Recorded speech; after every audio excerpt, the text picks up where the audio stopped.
जी तो दोस्तों, एक अहम ब्रेकिंग न्यूज से आपको आगाह करते हैं कि सराइकी के बहुत बड़े ही अदाकार अकरम निज़ामी ने इमरान खान के खिलाफ क्या ही बोल दिया है। जी हां तो दोस्तों, अभी आपको वीडियो लाइव प्रूफ दिखाएंगे। अगर आपका दिल करे तो हमारे यूट्यूब चैनल डेली नॉलेज को सब्सक्राइब कर दें और वीडियो को लाइक शेयर कमेंट्स लाजमी करना है। Thanks for watching. चले वीडियो शुरू करते हैं। अस्सलाम वालेकुम। मैं अपने लीडर सरदार इमरान खान साहब को गुजारिश पेश करे साहब कि ਇਹ ਪੈਟਰੋਲ ਪੰਪ ਵਾਲਿਆਂ ਦੇ ਹੱਥੋਂ ਬਲੈਕਮੇਲ ਨਹੀਂ ਥੀਵਣਾ।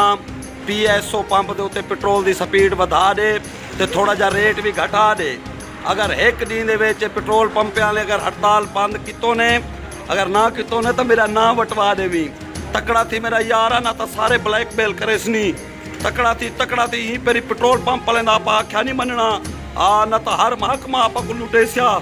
ਇਹੋ ਮੌਕਾ ਹੀ ਥਈ ਕਰ PSO ਵਾਲੇ ਪੰਪ ਸਿਰਫ ਚਲਵਾ ਇਹਨੇ ਸਾਰੇ ਦੇ ਬੰਦ ਕਰਵਾ। डी दे सारे तौबा तैब थी ते अपने पंप खुले सनी। हाँ, एक बिरामे वाला मशवरा ही तकड़ा थी भी मेरा लीडर आ ना तो हर महकमा ते को रोज घेली बताओ से।